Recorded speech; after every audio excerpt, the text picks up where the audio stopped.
Nous procédons en ce moment même à l'ouverture officielle du consulat général du Burundi à Laayoune, avec à la tête Cher Niragira Malaki Rachid en qualité du consul général.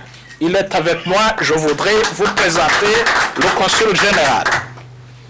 C'est une expression du renforcement de notre coopération qui attache une grande importance au bon voisinage, au respect de la souveraineté nationale et à la non-immixtion dans les affaires intérieures. La décision d'aujourd'hui d'ouvrir un consulat général ici à Laayoune vient conforter, confirmer et réitérer une position que nous avons constatée depuis longtemps et dans toutes les enceintes. Le Burundi, on l'a vu lors de sa présidence du Conseil de paix et de sécurité de l'Union africaine le mois dernier, a été un appui pour le Maroc. Les îles Comores évaluent l'ouverture de ce consulat et qu'est-ce que cela représente au niveau des relations entre les deux pays. Je suis nommé comme premier diplomate comorien au Maroc et notamment à Laayoune comme consul général. Les îles Comores, c'est pour exprimer l'ouverture de ce consulat. Quelle évaluation faites-vous aux îles Comores? Non, mais pour le Comorien lambda, et n'en parlons pas les autorités, nous avons des relations séculaires avec le Maroc qui datent depuis, je l'ai dit toujours, depuis Ibn Battuta, parce que quand Ibn Battuta a visité pas mal de pays, parmi les Comores, il a trouvé une femme qui était reine, c'est-à-dire c'est à l'île de Moueli, où il y avait Djumbe Fatma. C'est pour dire, ça date. Et il y a eu aussi tout ce qui est au niveau de la colonisation française. Nos députés à l'Assemblée française étaient toujours avec, qui avaient un combat toujours pour le Maroc, soutenaient toujours le Maroc.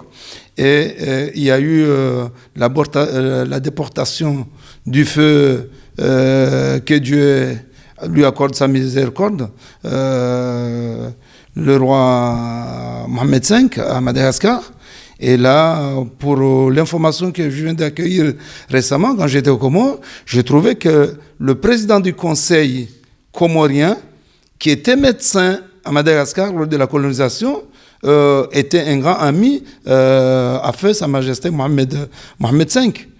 Et dire aussi que tous les Comoriens qui étaient à Madagascar ont quitté les provinces pour aller être autour du roi musulman qui était déporté. Et vous dire que son cuisinier, le cuisinier qui cuisinait pour feu Hassan II, que Dieu lui accorde sa miséricorde, est vivant. C'est un de nos anciens, c'est un oncle à nous, quoi. Donc, il est dans la ville de Mitsamiouli, il s'appelle M. Soudjaï. Vous voyez que même avant la colonisation, donc, il y avait des relations séculaires.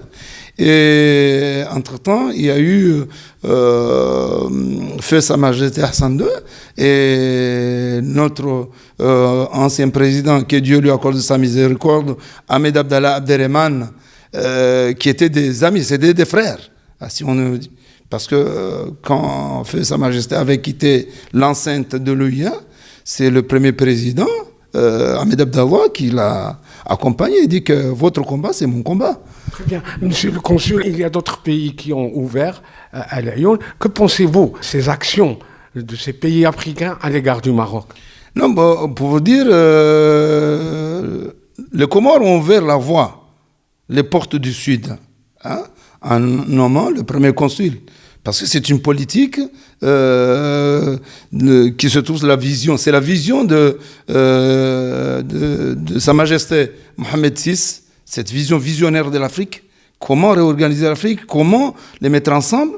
Et puis la vision de son Excellence M. Azali Assoumani, président de l'Union des Comores, en même temps sous l'impulsion des deux ministres des Affaires étrangères, son Excellence le ministre des Affaires étrangères Boureta et son Excellence Mohamed Amin El Souf, quand on a lancé cette initiative d'ouvrir le consulat, les autres pays ont suivi. C'est pour dire qu'on a le barca. Hein, donc, et là, je veux vous dire, parce que la question que vous m'avez posée avant, comment on trouve? Parce qu'on a 45% des cadres comoriens qui sont formés au Maroc. Le président et la première dame, le ministre des Affaires étrangères et la ministre 5 ministres du gouvernement, dont le secrétaire général, moi-même qui suis. Alors, comment ne pas venir au Maroc pour épouser le même combat? Parce que nous avons le même combat. C'est grâce au Maroc qu'on est là aujourd'hui. Et pour dire que ces pays africains ou les autres pays qui vont venir, parce que j'ai lu la presse dernièrement italienne, ils ont dit que maintenant il est temps que l'Union européenne ou l'Italie ouvre des consulats au sud. C'est pour dire que il y avait une peur peut-être au départ, mais nous quand on a ouvert la porte, on est entré par le pied droit. Et là tout le monde a suivi. C'est pour nous c'est une bonne chose parce que ce n'est plus, les gens croient que c'est la politique et tout ça, mais maintenant c'est une région. Les Suisses sont les régions qui ont réussi dans la régionalisation. Donc maintenant, tout ce qui est économique, tout ce qui est artistique, culturel, c'est important parce qu'on voit une région qui bouge, qui essaie d'avoir cette vision future, hein, prônée par Sa Majesté Mohamed Sadis. Donc c'est pour dire quoi? C'est pour dire que pour nous, le Maroc, c'est une référence. C'est un hub pour l'Afrique. C'est aussi un pays ami où le peuple est accueillant, parce que nous on a étudié ici, on a vu. Donc l'expérience marocaine, c'est une expérience qui peut être exportée dans ce pays et ça ne sera pas comme le cas des Européens ou des Américains. Donc pour nous, c'est très important.